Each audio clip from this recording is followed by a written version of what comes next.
이 시간 우리가 초대교회는요 모일 때마다 떡과 잔을 나누었습니다.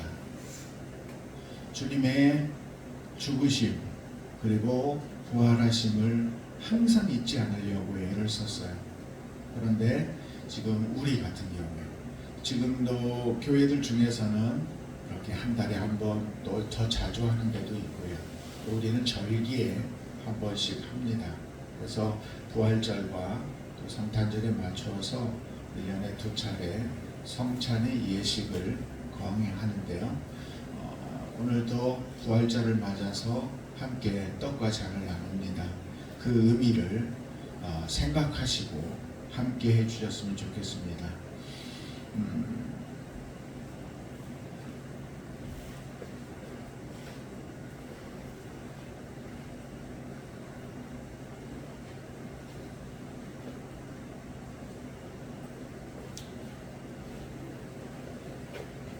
먼저 떡을 나누겠습니다.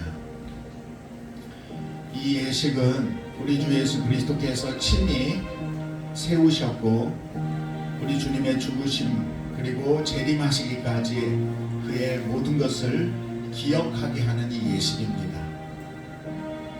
세례받은 교인이 참여하는 것이 원칙이고요. 그러나 오늘 우리 자녀들까지 떡까지는 받도록 하겠습니다.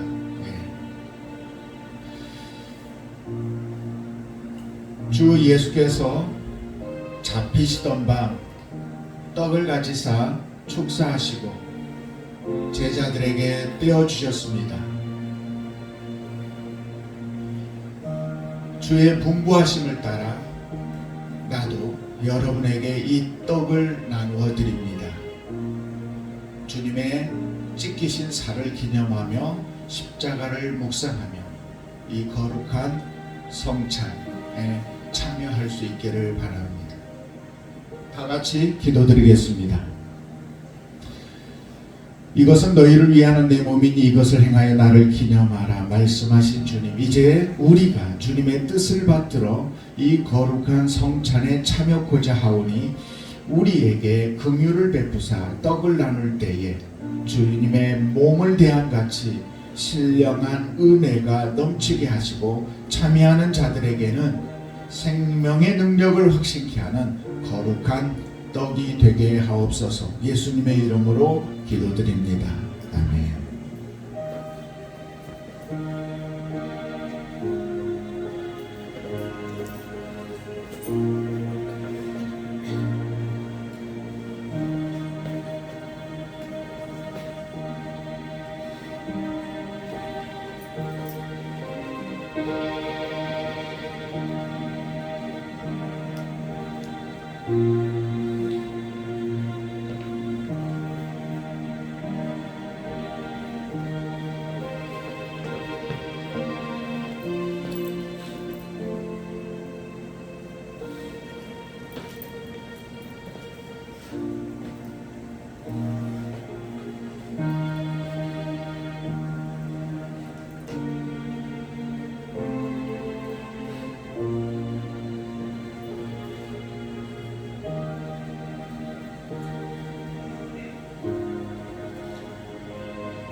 우리 주님께서 식후에 잔을 가지사 축사하신 후에 제자들에게 주시며 가라사대 이 잔은 나의 피로 세운 새 언약이니 이것을 행하며 마실 때마다 나를 기념하라 하셨습니다.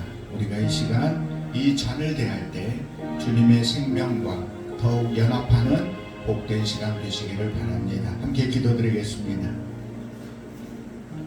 내 살을 먹고 내 피를 마시는 자는 영생을 가졌고 마지막 날에 내가 그를 살리리라 말씀하신 주님, 이제 이 잔을 통하여 우리가 주님의 사랑에 이르고 이 피에 참여함으로 생명에 이루고자 하오니 이 예식을 통해서 더욱 큰 은총을 입게 하여 주옵소서.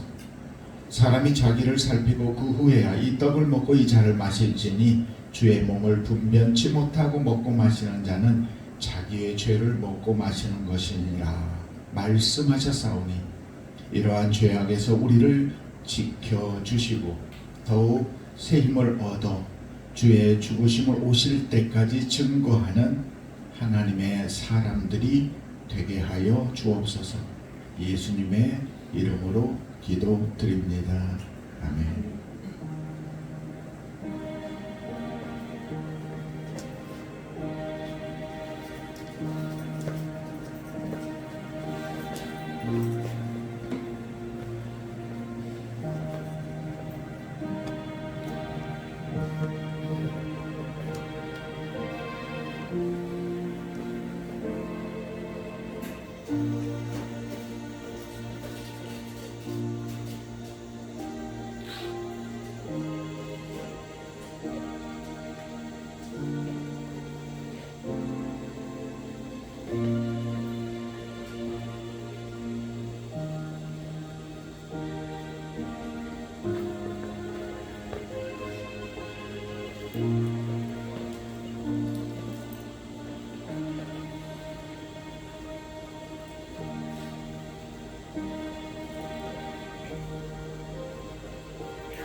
기도드리겠습니다. 하나님, 떡과 잔을 나누었습니다. 나를 위하여 주님이 죽으셨고 나를 위하여 3일 만에 살아나셨음을 믿음으로 고백합니다. 주님 만날 때까지 이 신앙과 이 믿음이 변치 않게 하여 주옵소서. 우리의 삶을 늘 인도하시고 우리에게 부활과 영생을 허락하신 우리 주 예수 그리스도의 이름으로 기도하옵나이다. 아멘. 하나님의 말씀 우리 함께 보겠습니다. 하나님의 말씀은 고린도전서 15장 1절부터 11절까지의 말씀입니다.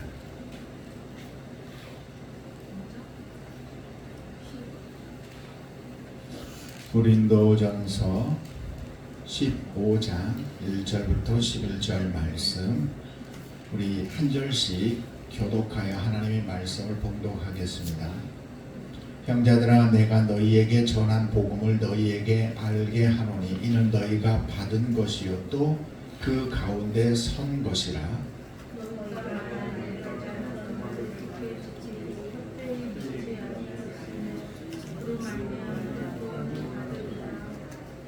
내가 받은 것을 먼저 너희에게 전하였느니 이는 성경대로 그리스도께서 우리 죄를 위하여 죽으시고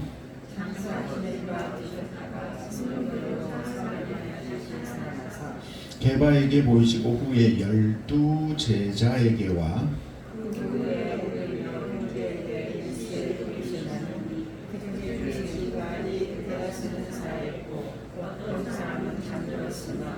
그 후에 야고보에게 보이셨으며 그 후에 모든 사도에게와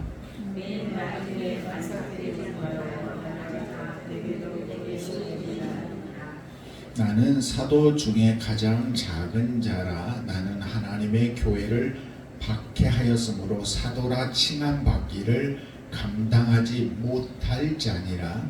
그러나 내가 나에게서 주는 내게로 준 것이니 내게 주신 그 은혜가 끝나지 않아요. 내가 모든 사람보다 더 많이 수고했으나 내가 한 것이 아니요 오직 나와 함께 하신 하나님의 은혜로다.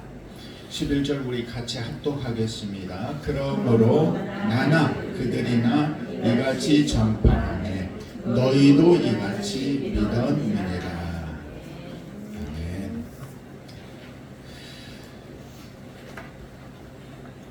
그리스의 철학자 아리스토텔레스가 그러니까 약 한 AD 125년쯤 될 거예요. 그러니까 1900년 전이죠. 자기 친구에게 편지 한 통을 보냈는데 그 당시로서는 가장 지혜자고 철학자고 모든 진리를 알고 있다고 생각하는데 그 당시의 기독교인을 보면서 이해가 안 된다는 거예요. 정말 이해하기 힘든 종교 집단이다. 사람이 죽으면 슬퍼해야 되는데 죽어도 슬퍼하지 않고 오히려 기뻐하고 그런 자신들의 신에게 감사하는 예식을 드리더라는 거죠. 묘지를 향하여 가면 슬픔의 곡소리가 나야 될 텐데 이제 영광으로 들어가는 그런 기쁨의 즐거운 소풍처럼 노래를 부르면서 가더라는 거죠. 1900년이 지났죠. 이제 여전히 불신자들에게는 부활주일의 이 의미와 우리가 이 기쁨과 감격 속에서 하나님을 경배하는 것들을 이해하지 못할 겁니다. 사도 바울이 말한 것처럼 십자가의 도가 불신자들에게는 미련한 것으로 보이지만 그리스도인에게는 하나님의 능력이요 하나님의 지혜다라고 고백한 것과 같습니다. 여러분 이것은 세상 지식으로 이해할 수 있는 게 아니에요. 부활사건과 부활신앙은 오직 하나님의 은혜 가운데서 믿어지고 이해되어지는 겁니다. 하나님이 피조물인 당신의 손으로 지어진 존재를 위해서 친히 사람이 되어서 십자가에 죽으셨다가 3일 만에 부활하심으로 우리가 다시 하나님의 자녀가 되었다는 이 복음의 진리는 오늘 본문의 말씀의 고백대로 나의 나 된 것이 하나님의 은혜라는 고백대로 놀라운 하나님의 은혜인 겁니다. 여러분의 마음속에 이게 고백되어져야죠. 우리가 이 신앙을 고백하면서 우리는 그 누구보다도 분별하고 지혜로움 속에서 사는데요. 부활신앙으로 사는 그리스도인들은 가장 균형 감각이 좋습니다. 어떤 균형 감각? 어제와 오늘과 내일에 대한 균형 감각. 어제와 오늘과 내일은 과거와 현재와 미래라고 말하죠. 과거에 집착하고 후회하며 사는 인생이 있어요. 거기에 너무 자신의 모든 것을 쏟아놓고 괴로워하는 사람들도 있죠. 인생이 불행해집니다. 지나간 내 흔적이 어떤지 또 내일은 어떠할지 전혀 생각지 않고 오늘이 전부인 것처럼만 사는 그 인생들도 있는데 가치가 없어 보입니다. 그렇다고 내일을 위해서 오늘 허리띠를 졸라매자 하면서 내일만을 위해서 오늘 누릴 것들을 누리지 못하고 사는 그 모습 또한 좋아 보이지 않지요. 그래서 우리는 항상 균형 잡힌 삶, 워라벨이라고 하죠. 네, 워라벨의 가치보다도 더 중요한 것이 바로 어제와 오늘과 내일의 균형 감각이에요. 주님은 우리에게 이 균형 감각을 심어주셨어요. 너희가 하나님의 피조물로 이 땅에 태어났다.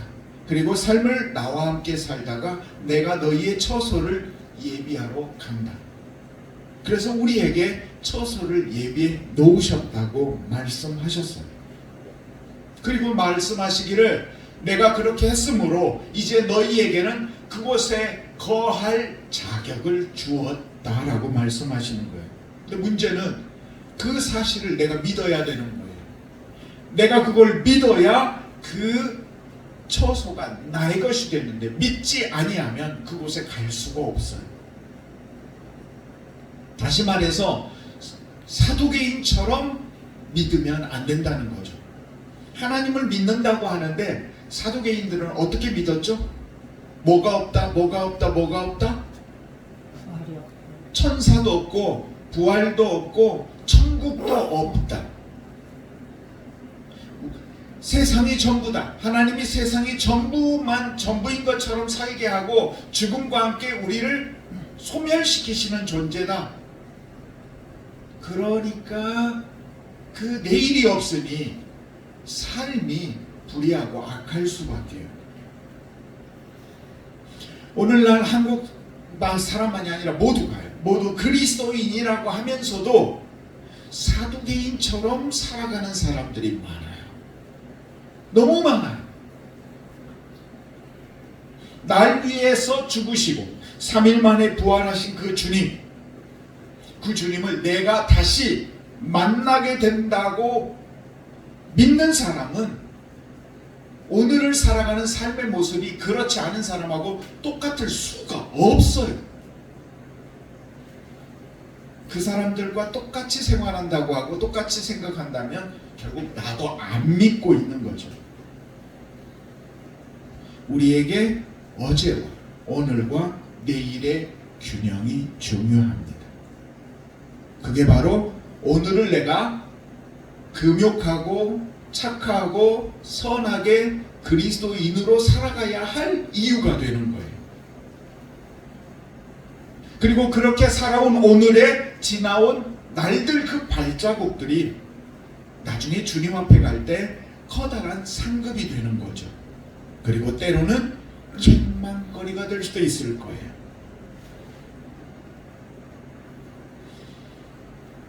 고린도전서 이 15장을 여러분 길게 뒤에 58장까지인가 돼 있어요? 길어요.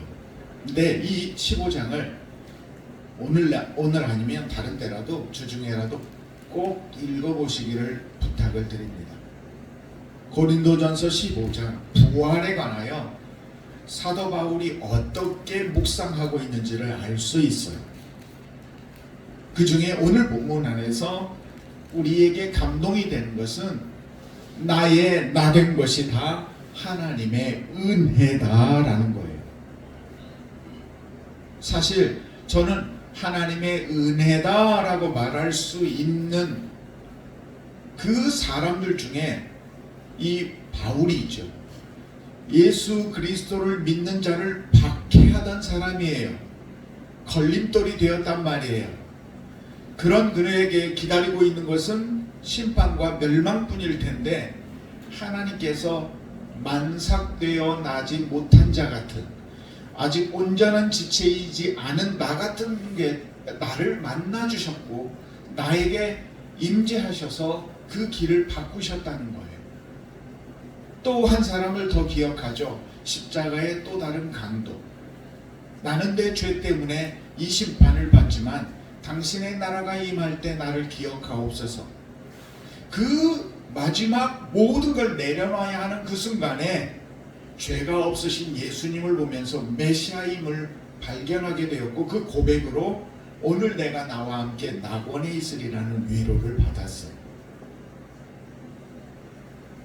그러니까 우리는 다 같이 저를 포함한 여기 계신 모든 분이 다 무엇이다? 나의 나된 것은 하나님의 은혜다. 그래서 이 부활은 우리 모두에게 은총인 거예요. 아멘. 아멘.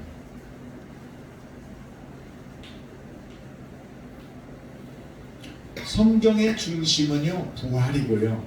그 중심에는 예수님이 계셔요. 구약 성경을 우리는 어떻게 이해하죠? 구약 성경은 뭐다? 쉽게 오실 예수에 대한 말씀이다.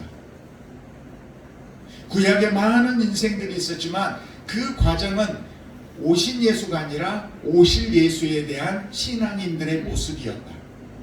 그리고 나서 2000년 전에 예수님이 오셨어요. 신약은 무슨 책이에요? 그러면 오신 예수님에 대하여 기록한 책이에요. 그래서 그 구약과 신약, 오실 예수님과 오신 예수님에 대하여 우리가 묵상하고 깨달으면서 무엇을 기다린다? 다시 오실 주님을 기다리는 거예요. 우리가 살아있는 동안에 오시면 마라나타 한 신앙으로 받아들이면 되고요. 그렇지 못하고 잠자가 되면 그대로 머물러 있다가 주님의 재림 때 부활하면 되는 거예요. 우리가 조금 전 성찬식을 거행했고 떡과 잔을 나누었습니다. 왜 절기마다 그렇게 할까요? 주님께서 당신의 몸을 우리에게 내어주심을 기억하는 거예요. 주님의 생명을 생각하는 거죠.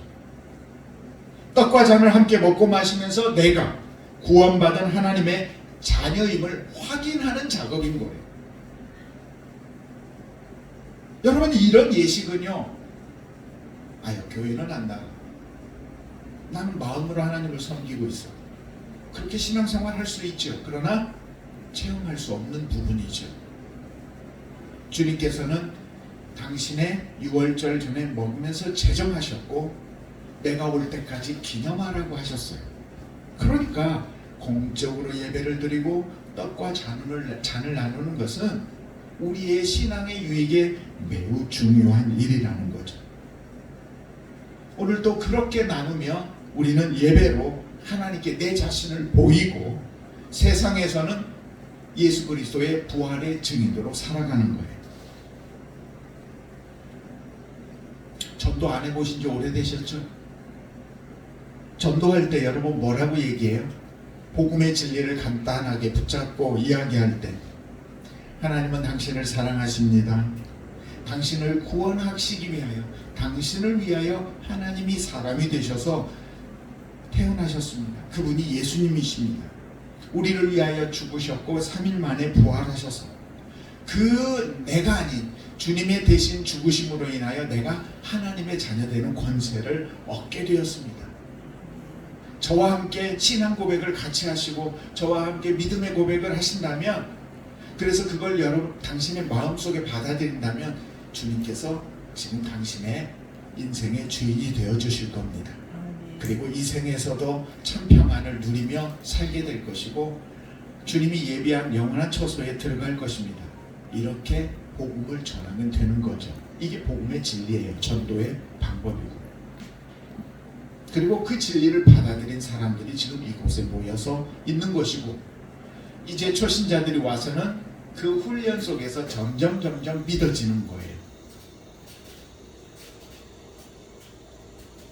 오늘 여러분 왜 기뻐요? 내가 좋아하는 주님이 부활하셔서, 우리 주님이 부활하심으로 인하여 하나님의 나와의 관계가 사단의 종이었던 관계에서 하나님의 자녀라는 관계가 회복되었기 때문인 거예요. 그래서 저와 여러분은 오늘 이 과정을 통해서, 부활의 신앙을 통해서 더 이상 내가 죄 때문에 고민할 필요가 없다는 걸 알아야 해요. 아담과 하와, 아담이 선악과를 따먹었어요. 선악과를 따먹고 나서 제일 먼저 한 일이 뭐예요? 하나님께서 동산에서 아브라함과 거니셨다고 이야기를 하거든요. 그러니까 아담과 거닐었다고 얘기하는데, 그러면 그 아담과 함께 했었어요. 그런데 아담아 하는데 뭐 했다고요? 네, 숨었다고 돼 있어요. 부끄러워서 숨은 아이다. 자, 죄는 우리가 하나님 앞에 감히 나설 수 없게 만들어요. 그래서 부활은 거기에 죄를 지음으로 인하여 용기를 갖게 해요. 하나님 앞에 나올 수 있는 힘을 주지요. 버려진 유기 강아지가 아니면 유기 고양이가 보니까 쭈삣쭈삣 두려워하면서도 사람을 이게 다가오더라고요. 뭘 맡기는 거예요? 나 좀 보호해 줘요. 나를 키워주세요. 그런 요구거든요. 두려운 마음이 있죠. 두려움과 기대가 섞여 있더라는 거죠. 우리는 하나님께 나아감으로써 그런 위로를 받을 수가 있는 거죠. 죄 때문에 부끄러워요. 날마다 넘어진 내 자신이 부끄러워요. 그럼에도 불구하고 주님의 부활하심 때문에 감히 나올 수 있는 거죠.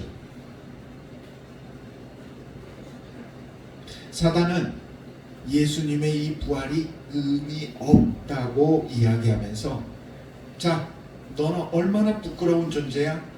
너 이렇게 살았잖아. 너 이랬잖아. 계속 죄를 생각나게 해요. 근데 속지 마세요. 기쁜 마음으로 감사하면서 오늘을 살아가시기를 주님의 이름으로 축복합니다. 말씀드렸던 대로 어제와 오늘과 내일의 영적인 균형감을 가지고 살아가시기를 바랍니다. 장애를 가지고 태어난 12살짜리 짐이라는 한 아이가 몸이 꼬여 있어요. 잘 가누지를 못해요. 정신적인 장애가 있어요.